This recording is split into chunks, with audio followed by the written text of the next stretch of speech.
আল্লাহ পাক রব্বুল আলামিন তার পয়গম্বর হাবিবুল্লাহকে ডাক দিয়া কয়, পয়গম্বর কুল, হে নবী আপনি উম্মতদেরকে জানায়া দেন, ইন কুনতুম তুহিব্বুনাল্লাহ, যারা আমি আল্লাহকে ভালোবাসতে চাই, আমি আল্লাহ ওই বান্দাটাকে ভালোবাসি, মুহাব্বত করি, এমনটা যারা চায়, ও পয়গম্বর ওই তামাম দুনিয়ার উম্মতদেরকে জানায়া দেন তারা যেন নবী আপনাকে অনুসরণ করে, অনুকরণ করে। আল্লাহ পাক রব্বুল আলামিন মায়ার নবীকে জানাইয়া দেয়, পয়গম্বর উম্মতদেরকে জানাবেন আমি আল্লাহকে যদি ভালোবাসতে চাই তারা যেন নবী আপনাকে আগে ভালোবাসে। নবীকে যদি তুমি পূর্ণাঙ্গ ভালোবাসতে পারো, নবীকে কেমনে ভালোবাসবো? মায়ার নবী বলে, মান আহাব্বা সুন্নতি ফাকাদ আহাব্বানি ওয়া মান আহাব্বানি কানা মাই ফিল জান্নাহ। যারা আমি নবীকে ভালোবাসতে চাও তারা আমি নবীর সুন্নাতগুলোকে ভালোবাসো। আমি নবীর সুন্নাতগুলো দিয়ে যদি তুমি ভালোবাসতে পারো তারা আমি নবীকে ভালোবাসা হবে। আর আমি নবীকে যদি তোমরা ভালোবাসতে পারো আল্লাহকে ভালোবাসা হয়ে যাবে। আল্লাহ বলে, যারা আমি নবীর সুন্নতকে ভালোবাসতে পারবা কানা মাই ফিল জান্নাহ, আমি নবী কথা দিলাম তাদেরকে ছাড়া আমি নবী জান্নাতে ঢুকবো না। এ মুসলমান, আজকে যখন ফজরের নামাজ পড়াইতে মসজিদে গেলাম, ফজরের নামাজের আগ মুহূর্তে কিতাব মুতালা করতে গিয়া দেখলাম নবীর 63 বছর জিন্দিগি পরে দেখলাম এমন ইতিহাস আর কোথাও পাওয়া যায় না, কোথায় পাওয়া যায় না। মুফাসসিরিন কেরাম বলে গেলেন, ও দুনিয়ার মানুষেরা ভালো করে শোনো, এমন থেকে কিছু মুসলমান আসলো নবীর দরবারে। নবীর দরবারে আসিয়া পয়গম্বরকে ডাক দিয়া কয়, পয়গম্বর ও নবী আমার, আমরা ইয়ামানের বাসিন্দা, আমরা মুসলমান সংখ্যা অনেক বেড়ে গেলাম। এই বাড়ার কারণে আমাদেরকে একটা গভর্নর দিতে হবে, আর একজন বিচারপতি দিতে হবে, আর একজন আপনার বিচারপতি, 3 নম্বর আপনি একজন গভর্নর, একজন বিচারপতি, আর একজনকে বানাইয়া তো আপনি 3 জন লোক আমার এমানের ভিতরে দিতে হবে, যিনি বিচার করবেন। ওই বান্দাটা একজন বিচারক চাইলেন, একজন প্রতিনিধি চাইলেন। যেই বান্দাটাকে নিয়া আল্লাহর নবী ডাক দিয়া কই, সাহাবীরা ভালো করে শুনো, এই মুহূর্তে মদিনার ভিতরে যুদ্ধ চলতেছে, এখন যদি তুমি তাদেরকে নিয়ে যাও 3 জন দেওয়া সম্ভব না, তবে একজনকে আমি দিয়া দিতেছি, একজনকে তুমি নিয়ে যাও 3 জনের কায়েম মাকাম, যিনি একজনের ভিতরে সব এলেম তার ভিতরে দেওয়া আছে। মায়ার নবীকে ডাক দিয়া ইয়ামানের বাসিন্দারা ডাক দিয়া কই, পয়গম্বর ওই সাহাবীর নাম কি?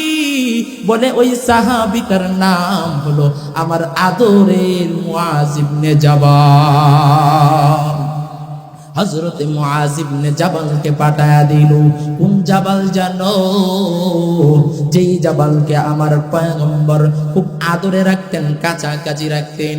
ওই মুআজ ইবনে জাবাল অনেক লম্বা ইতিহাস। ওই মুআজ ইবনে জাবালকে যখন মায়ার নবী দিয়া দিল, মায়ার নবী পিছনে পিছনে যায়, সরওয়ারে দো আলম নবী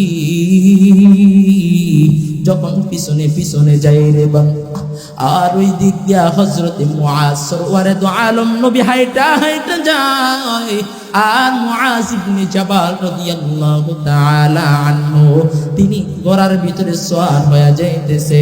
যখন কিনা হাঁটতে হাঁটতে মদিনার পথ পার হয়ে গেল, সীমান্ত পার হয়ে গেল, এই সীমান্ত পার হওয়ার আগে হযরতে মুআজকে আমার নবী ডাক দেয়া কই, রে মুআজ,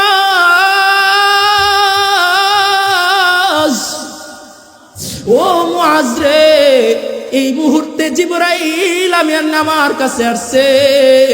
জিবরাইল আমার কাছে এসে বলতেছে, মুআজ রে, তোর সাথে আমার আর কোনোদিন দেখা হবে না, আমার সাথেও তোর আর কোনোদিন দেখা হবে না। আজকে ঘটনাটা পড়তে গিয়া চোখের পানি আর ধরে রাখতে পারলাম না। মায়ার নবীর সাহাবী হযরতে মুআজ মায়ার নবী ডাক দিয়া কই রে মুআজ একটু পিছনের দিকে তাকাও, কারণ তোমার সাথে আমার আর কোনোদিন দেখা হবে না রে মুআজ। কারণ হলো জিবরাইল আমাকে আয়েশা বলছে তুমি আমাকে আর দেখতে পারবা না, আমিও তোমাকে দেখতে পারবো না।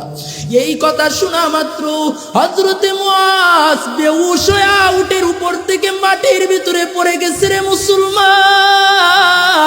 হযরতে মুআজ পড়িয়া গেল, মায়ার নবী যা বুকের ভিতরে জড়ায়া ধরছে। মায়ার নবী যখন মায়ার নবী মুআজকে ধরছে, হযরতে মুআজ চোখটা খুলিয়া তাকায়া দেখে মায়ার নবীর বুকের ভিতরে হযরতে মুআজ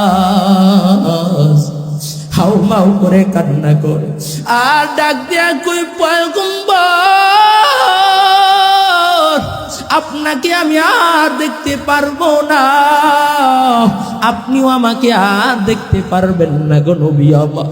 তাহলে আপনি আমাকে এত দূরে কেন পাঠায় দিবেন গো নবী আমার? হযরতে মুআজের চোখের পানি জর জর জর জর করে পড়ে। মায়ার নবী ডাক দিয়া কই রে মুআজ,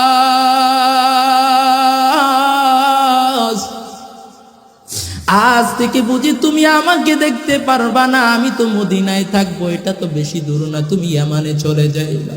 হযরতে মুআজ ডাক দিয়া কই পয়গম্বর আপনি মদিনার ভিতরে থাকবেন, আমাকে আপনার কাছ থেকে এত দূরে কেন সরায়া দিলেন গো নবী আমার? কারণ হলো আপনি আমাকে এত দূরে সরায়া দিলেন, আপনার সাথে কত সাহাবীরা থাকবে, আপনার সাথে কত সাহাবায়ে কেরাম আপনার পিছনে নামাজ পড়বে, তারা না জানি কত ভাগ্যবান কত দরদি মানুষ হয়ে যাবে, আপনার পিছনে নামাজ আদায় করবে। আমি তো আর পিছনে আপনার পিছনে নামাজ আদায় করতে পারবো না, আমাকে এত দূরে কেন পাঠায়া দিতেছেন গো নবী আমার? মায়ার নবী ডাক দেয়া কই মুআজ কেবলমাত্র আমি নবী থাকবো মদিনায়, আর মুআজ তুমি থাকবা ইয়ামানে, এটা বেশি দূরে নয়, বরং এমন কিছু উম্মত দুনিয়ার জমিনে আসবে, আমি মরে যাওয়ার পরে 1000 বৎসর পরে তারা জন্মগ্রহণ করবে, তারা আমি নবীকেও দেখবে না, কিন্তু তাদের ভিতরে আমি নবীর সুন্নাত থাকবে, আমি নবীর মুহাব্বত তাদের ভিতরে বেশি থাকবে। যেই কারণে মুআজ তোমার অন্তরের ভিতরে এই পরিমাণ মায়া জন্মায়া গেছে, এরা আমাকেও দেখবে না, 1000 বৎসর পরে জন্মগ্রহণ করবে, এরপরে যখন দুনিয়ার জমিনে আগমন করবে এ মুআজ তার প্রতি আমি নবীর প্রতি এদের মায়া বেশি থাকবে, যার ভিতরে আমি নবীর সুন্নাত থাকবে। আমি নবী এদেরকে ছাড়া একটা উম্মত ছাড়া আমি নবী জান্নাতে ঢুকবো না। ও আজকে দুনিয়ার মুসলমান, সম্মগঞ্জের মুসলমান, ভালো করে শুনিয়া নাও, ওই নবীর মায়া নবীর মুহাব্বত যদি তোমার অন্তরে ঢুকাইতে পারো, মায়ার নবী ডাক দিয়া কয় লা ইউমিনু আহাদুকুম হাত্তা আকুনা আহাব্বা ইলাইহি মিন ওয়ালিদিহি ওয়া ওয়ালাদিহি ওয়ান নাসি আজমাইন।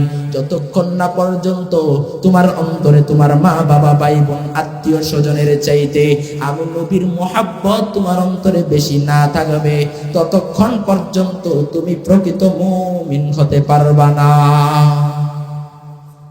যতক্ষণ না হতে পারবা না। এবার তুমি চিন্তা করো, তুমি কত বড় আশিক রাসূল হয়েছ, তোমার ভিতরে নবীর সুন্নত কতটুকু আছে, তোমার ভিতরে নবীর মায়া কি পরিমাণ আছে। অথচ সাহাবায়ে কেরামের দিকে তাকাইয়া দেখো, সাহাবায়ে কেরাম জীবনটাকে বাজি রাখছে এক জায়গায়, আর ডাক দিয়া কয় তামাম দুনিয়া একদিকে যাবে, নবীর মুহাব্বত আমার অন্তরে সবচেয়ে বেশি থাকবে। নবীর একজন হাফসি গোলাম হযরতে বেলাল, যেই বেলালকে মানুষগুলো কাওয়া বলে গালি দেয়, দুনিয়ার মানুষ যতই কালো হোক না কেন, হযরতে বেলালের আর মানুষ কালো হোক না কেন, হাতের তালু কিন্তু সাদা দেখা যায়। হযরতে বেলালের হাতের তালুটা পর্যন্ত মতো কালো ছিল। এমন সাহাবী ছিল হযরতে বেলাল হাবশী। কিন্তু ওই বেলালের মহব্বতে হযরতে বেলাল কি পরিমাণ সম্মান!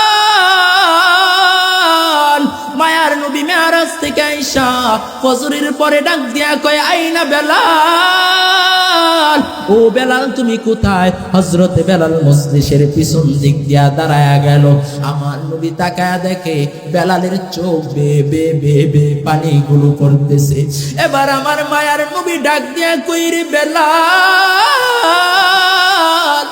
তোমার চোখের ভিতরে কেন পানি দেখা যায়? হযরতে বেলাল ডাক দিয়া কই, নবী আমার, আমার চোখের ভিতরে পানি হলো আপনি যখন কোন লম্বা সফর থেকে আসতেন, আসার হয়তো আবু বকর নয়তো ওমর নয়তো উসমান নয়তো আলীর মতো তো আবু হুরায়রার মতো জলিলুল কদর সাহাবীদেরকে ডাকতেন। হঠাৎ করে আমি বেলালকে আজকে কেন ডাকলেন? না জানি কোন অপরাধ করে ফেলেছি। মায়ার নবী বেলালকে ডাক দিয়া কই, রে বেলাল, না রে বেলাল না, তুমি এমন কোন অপরাধ করো না। ও বেলাল, আমি যখন কালকে জান্নাত জাহান্নাম ভ্রমণ করতেছিলাম, জান্নাত ভ্রমণ করার সময় হঠাৎ আমার সামনে সামনে খরমের আওয়াজ পাইলাম। পরিচিত জুতার পায়ের আওয়াজ পাইয়া আমি জিবরাইলকে জিজ্ঞাসা করলাম, জিবরাইল, এই পরিচিত জুতার পায়ের আওয়াজটা কার? জিবরাইল আমাকে ডাক দিয়া কই, পয়গম্বর, এটা হলো আপনি সাহাবী বেলালের জুতার পায়ের আওয়াজ। আল্লাহু আকবার, জুড়ে বলো। ও নবীর আশিক উম্মতের দল, ওই সাহাবায়ে কেরাম নবীর জন্য কি পরিমাণ মহব্বত বেড়ে গেল। নবীর সাহাবায়ে কেরাম পুদর, নবীর সাহাবায়ে কেরাম কি পরিমাণ নবীকে ভালোবাসলো, কি পরিমাণ নবীর সুন্নতের মালাটা গলায় দিয়া দিল। ওই নবীর সাহাবায়ে কেরাম নবীকে এই পরিমাণ ভালোবাসতো। আহারে, তাকায়া দেখো উহুদের যুদ্ধের বিষয় আপনারা জানেন। আমার নবী ডাক দিয়া কই, কারা যাইবা উহুদের ময়দানের জন্য দাঁড়াইয়া যাও, নামগুলো সাহাবায়ে কেরাম লেখাও। নামগুলো লেখাইতেছে। হঠাৎ একজন মহিলা কোলের দুধের বাচ্চাটাই না নবীকে ডাক দিয়া কই, পয়গম্বর, এই যে বাচ্চাটার নামটাও আপনি উহুদের যুদ্ধের জন্য লিখে দেন। আল্লাহ। আমার মায়ার নবী ডাক দিয়া কই, রে মহিলা, ভালো করে শুনিয়া নাও, এই যুদ্ধের জন্য আমি যাব, শক্তিশালী মানুষের প্রয়োজন, তুমি দুধের বাচ্চা দিয়া দিতেছো কেন?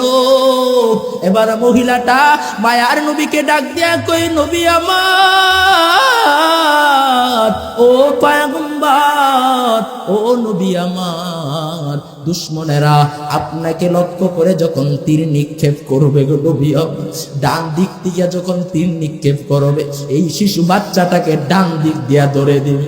আবার যখন বেঈমানেরা সামনে দিয়া যখন কোন বেঈমান তীর নিক্ষেপ করবে, ওই বাচ্চাটাকে সামনে দিয়া ধরে দিবেন। আল্লাহু আকবার। আবার যখন পিছন দিয়া তীর নিক্ষেপ করবে, বাচ্চাটাকে পিছনে দিয়া ধরে দিবেন। এরপরেও নবী আপনার শরীরে যেন কোনো আঘাত না লাগে, কারণ আমার স্বামী জিহাদের ময়দানে শাহাদত বরণ করেছে। ও নবী আমার, আপনি যুদ্ধ যাবেন, আমিও যাওয়ার মতো অনুমতি নেই, এই জন্য ছোট বাচ্চাটার নামটা আপনি লেখা দেন। মায়ার নবী যুদ্ধের জন্য চলে গেল। যুদ্ধ করতে করতে মায়ার নবীর দান মুবারক শহীদ হয়ে গেল। এই নবীর আশিক, এই সম্মগঞ্জের মুসলমান যুবক ভাই, ভালো করে শুনিয়া নাও, নবীর আশিক রাসূল কারে কয়? আমার নবী সাল্লাল্লাহু আলাইহি ওয়াসাল্লাম যুদ্ধ করতেছে, এমনি কে জানি মদিনার অলিতে গলিতে আওয়াজ দিয়া দিছে, এই দিক দিয়া হযরতে বেলাল আল্লাহু আকবার আল্লাহু আকবারের ধ্বনি দিয়া আযান দেয়। এমনি মদিনার অলিতে গলিতে খবর হয়ে গেছে নবী নাই, আমার নবী দুনিয়ার জমিনে নাই। বেলাল আযান ফালাইয়া উহুদের ময়দানে দৌড়ায়। মানুষগুলো ডাক দিয়া কই, রে বেলাল,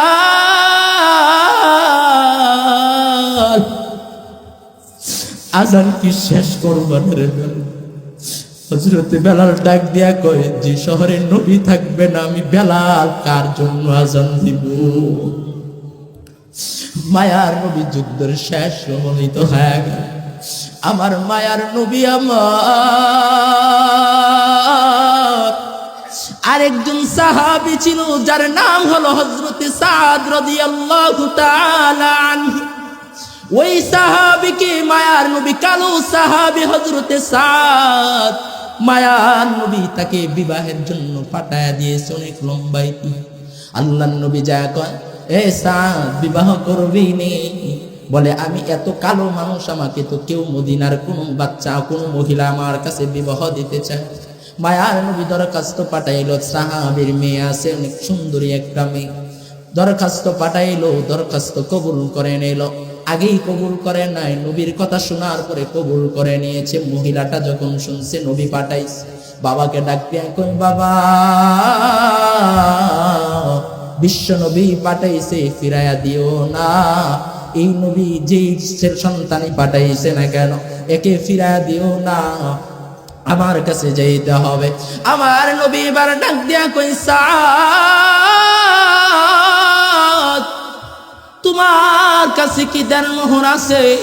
বলে, না, মোহরের কোনো টাকা নাই। মায়ার নবী চারজন সাহাবীর কাছে পাঠায়া দিল, অনেক লম্বা ইতিহাস।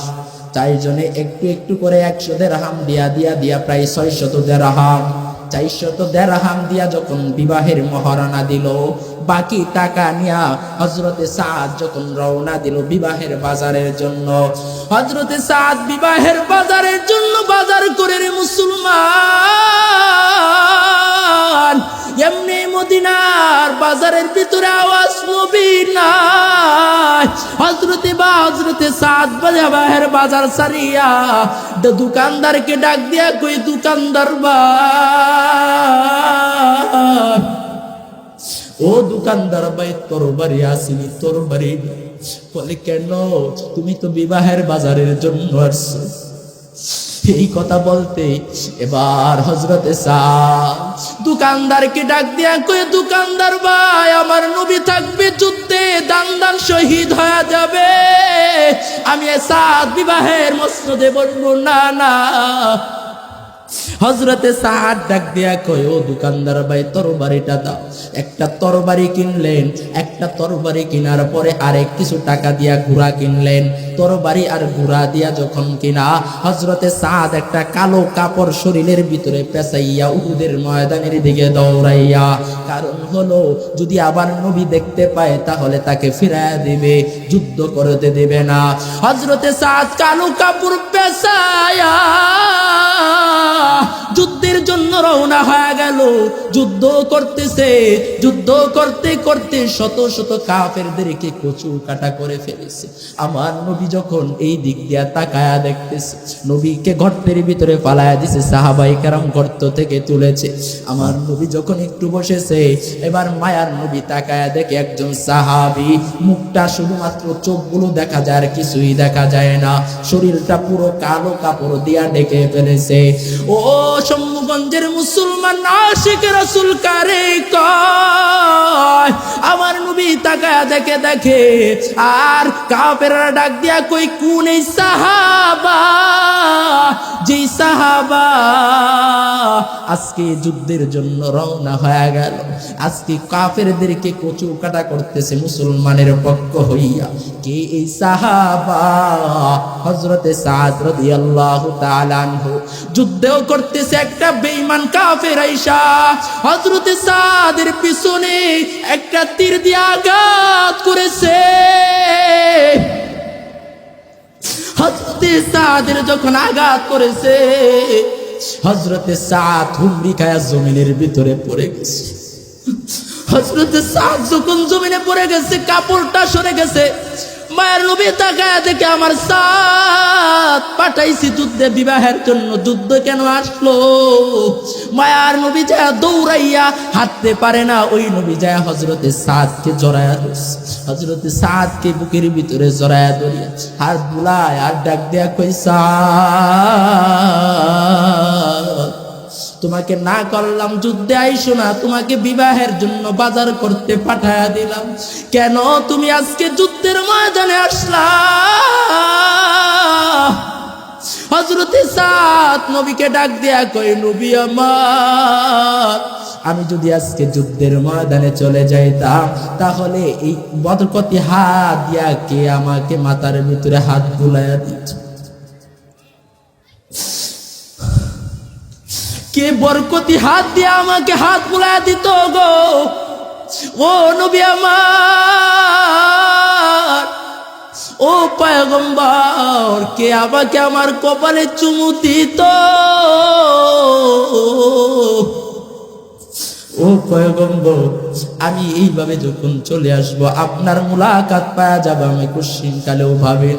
ও নবী, আপনি জিহাদের ময়দানে শহীদ হয়ে যাবেন আর আমি সাদ যুদ্ধের ময়দান থেকে যাব না, যুদ্ধে আসবো না, এটা কোশ্চিন কালেও হতে পারে না। নবীর একজন সাহাবী হযরতে সাদের ইন্তেকালের পর্যায়ে হয়ে গেল। মায়ার নবী যখন মুস্কি মুস্কি হাসতেছে, আবার মায়ার নবী চেহারাটা ফিরায় নিল।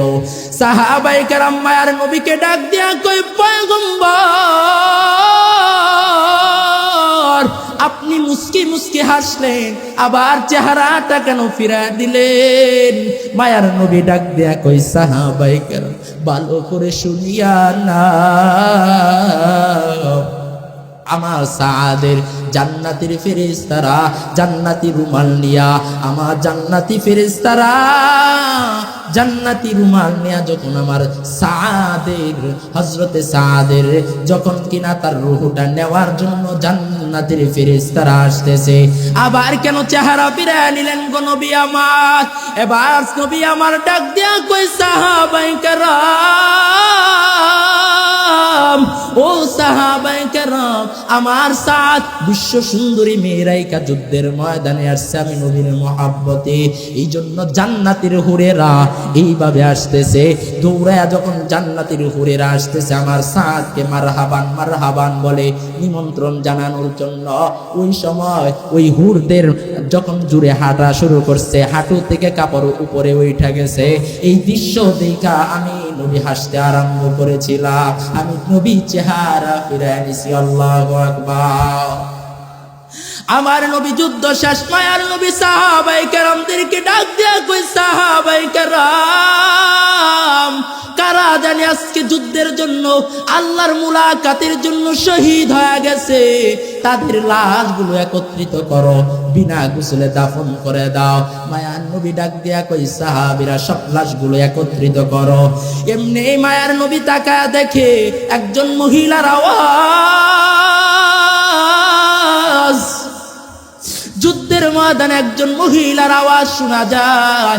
মায়ার নবী ডাক দিয়া কয়, ও সাহাবায়ে কেরাম, কোন মহিলা আজকে যুদ্ধের জন্য আসছে? যুদ্ধের ময়দানে মহিলা কেন? মহিলাটা মায়ার নবীকে ডাক দিয়া কয়, পয়গম্বর, আপনি সকল লাশগুলোকে আপনি বিনা গোসলে দাফন করে দিবেন, কিন্তু আপনার একজন সাহাবী যার নাম হলো হযরতে হানজালা, ওই হানজালার বিবি আমি গতকালকে কেবল বিবাহ করেছি, ওই হানজালা যদি দুনিয়াতে বেঁচে থাকে তো আলহামদুলিল্লাহ, আর যদি শাহাদাত বরণ করে, ও নবী আমার, তাকে বিনা গোসলে দাফন করবেন না গো পয়গম্বর,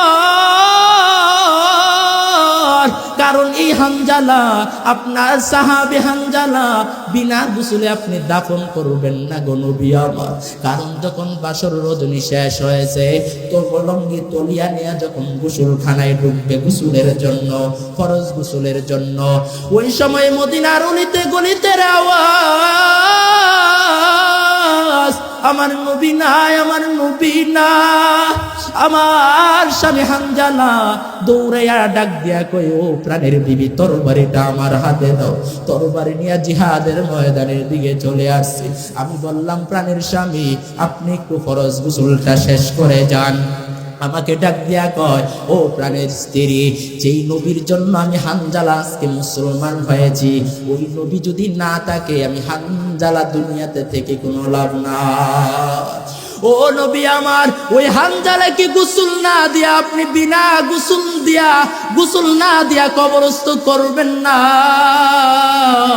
মায়ার নবী এমনি জিবরাইল আমিনের আগমন, জিবরাইল আমিন ডাক দিয়া কয় পয়গম্বর, আপনার সাহাবী হানজালাকে দুনিয়ার পানি দ্বারা গোসল করানো হবে না, আপনার সাহাবী হানজালার গোসল আসমানের পানি দিয়া ফেরেশতারা আসমানে হাউজে কাউসারের পানি দিয়া করাইতেছে। আল্লাহু আকবার।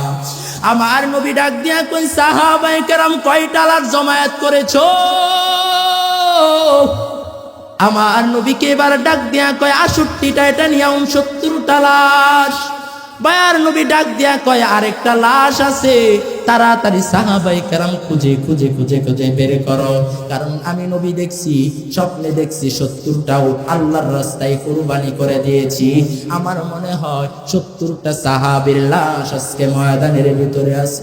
সাহাবায়ে কেরাম খুঁজতে পাহাড়ি আর ওই পাহাড়ের উপরে তাকায় দেখে একজন সাহাবীর লাশ, যার হাতগুলো কাটা, পাগুলো কাটা, কানটা কাটা, নাকটা আলাদা কাইটা রাখছে, পাটা আলাদা কাইটা রাখছে, এমনকি লজ্জাস্থানটা পর্যন্ত কাইটা আলাদা করে রাখছে। কে যেন কলিজাটা বের করে সিবাইয়া রাখছে। আমার নবী সাহাবায়ে কেরাম চিনে না। মায়ার নবী যা ডাক দে, মায়ার নবীকে সাহাবায়ে কেরাম ডাক দেয়া কই পয়গম্বর, ও নবী আমার, একটা সাহাবীর লাশ পেয়েছি, তবে সাহাবী নাকি আমি চিনি না, আমরা চিনি। আপনি যদি আসতেন তাহলে মনে হয় সাহাবীর লাশটা খুঁজে বের করা যায়। মায়ার নবী গেলেন। মায়ার নবী যখন আস্তে আস্তে করে হাত লাগায়, পা লাগায়, আর মায়ার নবী ফুফাইয়া ছোট বাচ্চাদের মতো কান্না। মায়ার নবী ডাক দিয়া কই সাহাবায়ে কেরাম, তোরা কি চিনুস না এটা আমার হামজার লাশ? মদিনায় যখন আসলাম আমার মা নাই, আমার বাবাও নাই। আমি নবী দুনিয়াতে আসার 6 মাস পূর্বে বাবা হারাইলাম। যখন দুনিয়াতে আসতাম 6 বছর বা 4 বছর বয়সে আমার মা হারায়। ওই সময় মক্কার মানুষেরা এসে আমাকে তিরস্কার করে, এই চাচা রাখলে ধরায়া আজ পর্যন্ত আমি নবী হয়ে গেলাম, তোরা কি চিনুস না? নবীর আমিরে হামজার লাশটাকে যখন টুকরো করে ফেলছে, এ নবীর আশিক রাসূল শুনো, ওই নবীর মোহাব্বত অন্তর নিয়া যদি সামনে আগাইয়া যাও, নবী বলে কানা মাই ফিল জান্নাহ, আমি নবী কথা দিলাম এদেরকে ছাড়া আমি নবী জান্নাতে ঢুকবো না। এই ময়মনসিংহের মুসলমান বাবারা ভালো করে শুনিয়া নাও, নবীর আদর্শের মালাটা যদি তুমি গলায় পড়তে পারো, সাহাবায়ে কেরামদেরকে নবী যেটা বলেছেন কানা মাই ফিল জান্নাহ, আমি নবীর সুন্নাত গুলো যদি তুমি আঁকড়ায়া ধরতে পারো, আমি নবী কথা দিলাম তাদেরকে ছাড়া আমি নবী জান্নাতে প্রবেশ করব না। এই নবী কেমন মায়ার নবী আমার জানো?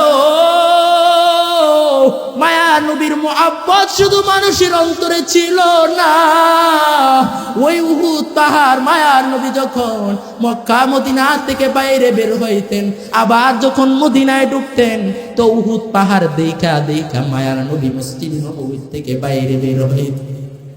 আবার যখন মসজিদে নববীতে ঢুকতেন, উহুদ পাহাড় দেখা মায়ার নবী মসজিদে নববী থেকে বের হইতেন। আল্লাহর নবী একদিন মসজিদে নববী থেকে বাইরে বের হয়েছে, ঘটনা চক্রে আল্লাহর নবী অন্য রাস্তা দিয়া মদিনায় ঢুকতেছে। এমনি জিবরাইল আমিনের আগমন। জিবরাইল আমিন মায়ার নবীকে ডাক দিয়া কই পয়গম্বর, ওই দিক দিয়া উহুদ পাহাড় কান্না আরম্ভ করছে। আল্লাহু আকবার। আমার নবী জিবরাইলকে ডাক দিয়া কই জিবরাইল, উহুদ পাহাড় কেন কাঁদে রে? জিবরাইল আমিন নবীকে ডাক দিয়া কই নবী আপনি যখন প্রতিদিন ওই রাস্তা দিয়া যাইতেন, উহুদ আপনাকে দেখতো। আপনি যখন মদিনায় ঢুকতেন তো উহুদ আপনাকে দেখতো, আপনি উহুদ পাহাড়কে দেখতেন। আজ থেকে আপনাকে আর উহুদ দেখবে না, আপনি উহুদকে দেখেন নাই। এই বিরহ বেদনায় উহুদ পাহাড় আপনি নবীর জন্য কান্না আরম্ভ করছে। আল্লাহু আকবার। ওই নবীর জন্য শুধুমাত্র পাহাড় কাঁদে না, ওই নবীর জন্য গাছ পর্যন্ত কান্নার আওয়াজ। নবী খুতবা দিতেন খেজুর মরা খেজুর গাছ, উস্তুনে হান্নানা মজা খেজুর গাছ। ওই খেজুর গাছের ভিতরে নবী পিঠ লাগাইয়া খুতবা দিতে। মায়ার নবীর কাছে একজন সাহাবী, নবীর একজন বড় আশিক, একজন মহিলা নবীর প্রেমে পাগল হয়ে গেছে। নবীকে ডাক দিয়া কয়, পয়গম্বর, ও নবী আমার, ভালো করে শুনিয়া নেন। ও পয়গম্বর, আপনি এই মরা খেজুর গাছের ভিতরে হেলান দিয়া খুতবা দেন, সহ্য হয় না, একটা কাঠের মেম্বার বানায়া দেই। মায়ার নবী ডাক দিয়া কয়, ঠিক আছে, কাঠের মেম্বার বানাইয়া নাও। পরের জুমায় যখন কাঠের মেম্বার নিয়ে মায়ার নবীর সামনে হাজির, মায়ার নবী ডাক দিয়া কই, সাহাবায়ে কেরাম, এই মেম্বারটা খেজুর গাছ বরাবর রাখো। যখন খেজুর গাছ বরাবর রাখা হলো, মায়ার নবী যখন খেজুর গাছ ওই মেম্বারের ভিতরে পা দিবে এমনি দেখে কি যেন কান্নার আওয়াজ। মায়ার নবী ডাক দিয়া কই, সাহাবায়ে কেরাম, কে ছোট বাচ্চার মতো হাউমাউ করে কান্না করে, কে উটের বাচ্চার মতো কান্না করে। সাহাবী তাকায়া দেখে, সাহাবায়ে কেরাম বলে, নবী আমার, কোন সাহাবী তো কাঁদে না। হঠাৎ মায়ার নবী লক্ষ্য করে দেখে মরা খেজুর গাছের ভিতর থেকে কান্না আসতেছে। বলি আল্লাহু আকবার। এবার আমার মায়ার নবী খেজুর গাছকে ডাক দিয়া কই, খেজুর গাছ কেন কান্না করো? ও খেজুর গাছ কেন কান্না করো? খেজুর গাছ আল্লাহকে ডাক দিয়া কয়, আল্লাহ, যদি নবী জানতো আমি নবীকে, আমি খেজুর গাছ নবীকে কতটুকু মহাব্বত করি, তাহলে এই খেজুর গাছকে ফালাইয়া নবী অন্য মেম্বরে খুতবা দিত না। ও আল্লাহ, আমার জবান খুলে দাও। খেজুর গাছের জবান খুলে দিল। মায়ার নবী ডাক দিয়া কই, খেজুর গাছ কেন কান্না করো? এবার খেজুর গাছ ডাক দিয়া কই, নবী আমার, আপনি প্রতিদিন আমার পিঠে, আপনার পিঠটা আমার ভিতরে দিয়া আপনি হেলান দিয়া খুতবা দিতেন। আজ থেকে আপনি আর খুতবা দিবেন না গো নবী আমার। এই বিরহ বেদনায় আমি খেজুর গাছ কান্না আরম্ভ করেছি। আব্দুল্লাহ ইবনে আব্বাস ডাক দিয়া কই, এই খেজুর গাছের ভিতর থেকে ছোট বাচ্চাদের মতো হাউমাউ করে কান্নার আওয়াজ বের হয়েছে। মায়ার নবী ডাক দিয়া কই, খেজুর গাছ, চিন্তা করবি না, তোর জন্য আমি নবী দোয়া করে দেব। ও খেজুর গাছ, তুই সারাটা বছর মসজিদে নববীতে থাকবি, এই কিনারায় থাইকা তুই আবার মরা খেজুর গাছ জীবিত হবি, আবার তুই খেজুর দিবি, সারা বছর খেজুর দিবি। আমার উম্মতেরা তামাম দুনিয়ার থেকে আইসা তোর গাছের খেজুর খাবে। এরপরেও খেজুর গাছের কান্না থামে না। আমার নবী এবার ডাক দিয়া কয়, ও খেজুর গাছ শুনো, আমি নবী কথা দিলাম, আমি তোকে নিয়া জান্নাতে যাব। খেজুর গাছের কান্না থাইমা গেছে। শুধুমাত্র মুসলমান নবীর সুন্নত মাইনা যদি জান্নাত পারো, শুধুমাত্র খেজুর গাছ একটু মহাব্বত থাকার কারণে, খেজুর গাছ নবীর সাথে মহাব্বত লাগার কারণে খেজুর গাছ জান্নাতি হয়ে গেছে। উহুদ পাহাড় নবীর জন্য কান্নার আওয়াজ। আর তুমি আমি ওই নবীকে ভালোবাসতে জানি না, ওই নবীর মহাব্বত তোমার আমার ভিতরে নাই। ও আজকে শম্ভুগঞ্জের মুসলমান বাবারা, পায়ে হাত দিয়া ধরি, আজকে একটা নবীর সুন্নত ছাড়বা না। রাজি আছো তো ইনশাআল্লাহ? আজ থেকে নবীর সুন্নত ছাড়বো না ইনশাআল্লাহ। যেন সবাইকে কবুল করেন, বলেন আমিন। আজকের এই মাহফিলকে কবুল করেন, বলেন আমিন। আমরা যেন নবীর সুন্নত তরিকায় জিন্দেগি রাঙাইতে পারি। আল্লাহ যেন আমাদেরকে নবীর সুন্নত তরিকায় আর হাত টান টান করে তোলেন। আল্লাহ আমাদের মদিনার জন্য সবাইকে কবুল করেন, বলেন আমিন। নবীর সুন্নত তরিকায় যেন জিন্দেগি চালাইতে পারি। আল্লাহ আপনি আমাদের সবাইকে কবুল করেন। নবীর আশিক রাসূল হয়া যেন প্রকৃতপক্ষে শরীরে রক্ত যদি দিতে হয় নবীর আশিক রাসূল হব, তামাম দুনিয়ার জমিনে নবীর আশিক রাসূল নামে জিলাপি হব না, নবীর আশিক রাসূল হয়ে আমরা যেন দুনিয়ার থেকে বিদায় হতে পারি। আল্লাহ যেন আমাদের সবাইকে কবুল করেন। ওয়া আখির দাওয়ানা আনিল হামদুলিল্লাহি রাব্বিল আলামিন। সকলের সুস্বাস্থ্য কামনা করে বিদায় নিচ্ছি। আসসালামু আলাইকুম ওয়া রাহমাতুল্লাহি ওয়া বারাকাতুহু।